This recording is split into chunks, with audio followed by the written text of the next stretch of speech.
Power star Pawan Kalyan మళ్ళీ action mode on చేశారు. సినిమాలు, రాజకీయాల్లో 2 రంగాల్లోనూ ఫుల్ జోష్ తో దూసుకు వెళ్తున్న ఆయన ఫ్యాన్స్ కి డబుల్ ఎనర్జీ ఇస్తున్నారు. ఈ క్రమంలో హరీష్ శంకర్ దర్శకత్వంలో తెరకెక్కుతున్న ఉస్తాద్ భగత్ సింగ్ సినిమా షూటింగ్ కి రెడీ అవుతోంది. ఇప్పటికే కొంత భాగం చిత్రీకరణ పూర్తి అయింది. తాజాగా మేకర్స్ నుంచి కొత్త అప్డేట్ తో పాటు సరికొత్త టాక్ ఒకటి వైరల్ గా మారింది. గతంలో ఈ చిత్రం రీమేక్ అని ప్రచారం జరిగిన ఇప్పుడు అది పూర్తిగా ఒరిజినల్ కథతో రూపొందుతోందని తెలుస్తోంది. కథని పూర్తిగా మార్చేసి మాస్ ఎంటర్టైనర్ గా తీర్చిదిద్దుతున్నారట. ఈ విషయం ఫ్యాన్స్ లో ఉషార్ని పెంచింది. ఒకవేళ ఇది నిజమైతే పవన్ కళ్యాణ్ వరుసగా 3 ఒరిజినల్ సినిమాలతో అభిమానులని అలరిస్తున్నారు.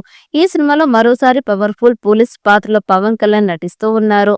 హరీష్ శంకర్ డైరెక్షన్ లో తెరకెక్కుతున్న ఈ మూవీలో పవన్ డైనమిక్ పోలీస్ ఆఫీసర్ రోల్లో మెరవనున్నారు. శ్రీలీల కథానాయిక నటిస్తుండగా దేవిశ్రీ ప్రసాద్ సంగీతం సమకూరుస్తూ ఉన్నారు. మైత్రి మూవీ మేకర్స్ నిర్మిస్తున్న ఈ సినిమా పవన్ అభిమానులకు మరో మాస్ ఎంటర్టైనర్ గా నిలవనుంది. Pawan action, Harish mass touch, Sreeleela glamour కలబోసిన ఈ చిత్రం బాక్సాఫీస్ వద్ద సంచలనం సృష్టించడం ఖాయం. ఇప్పటికే ఈ చిత్రం నుండి టీజర్ సూపర్ హిట్ అయ్యింది. గాజు గ్లాస్ డైలాగ్ కి సూపర్ రెస్పాన్స్ వచ్చింది. దాంతో అంచనాలు భారీగా ఉన్నాయి. ఈ సినిమాలో మళ్లీ మార్పు వచ్చింది. ఈసారి వచ్చిన మార్పు మొత్తం లెక్కలు మార్చేసేది అని చెబుతూ ఉన్నారు. ఎందుకంటే కథకి అత్యంత కీలకమైన కథ కాబట్టి. ఉస్తాద్ భగత్ సింగ్ సినిమా కథ మారిపోయింది. గతంలో తమిళ సినిమా తేరీ మెయిన్ పాయింట్ ని తీసుకొని ఫస్ట్ హాఫ్ బ్యాక్ డ్రాప్ మార్చి సిద్ధం చేశారు. ఇప్పుడు ఏకంగా కొత్త కథనే సిద్ధం చేసుకున్నారట. గబ్బర్ సింగ్ సినిమాకి ఎన్ని మార్పులు చేసినా కూడా కథ విషయంలో ఒరిజినల్ రైటర్ కే క్రెడిట్ ఇచ్చారు. మాటలు, మార్పులు, దర్శకత్వం అని క్రెడిట్ వేసుకున్నారు హరీష్. ఇప్పుడు తేరీ కథని తీసుకొని ఉంటే ఖచ్చితంగా ఇలాంటి క్రేజ్ ఇచ్చేవారు.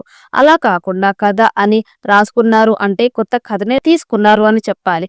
అయితే హరీష్ శంకర్ పవన్ సినిమా కోసం ఒక కథని సిద్ధం చేసే టీంలో పని చేశా అని దర్శకుడు దశరథ్ గతంలో చెప్పారు. మరి ఉస్తాద్ భగత్ సింగ్ చిత్రం ఎలాంటి రికార్డ్స్ క్రియేట్ చేస్తుందో చూడాలి. ఈ వీడియో మీకు నచ్చినట్టయితే లైక్ చేయండి, షేర్ చేయండి. మరిన్ని అప్డేట్ కోసం మన ఛానల్ని సబ్స్క్రైబ్ చేసుకోండి. ఈ వీడియోపై మీ అభిప్రాయాన్ని కామెంట్ బాక్స్లో కామెంట్ చేయండి. నోటిఫికేషన్ కోసం పక్కనే ఉన్న గంట సింబల్ని గట్టిగా నొక్కండి.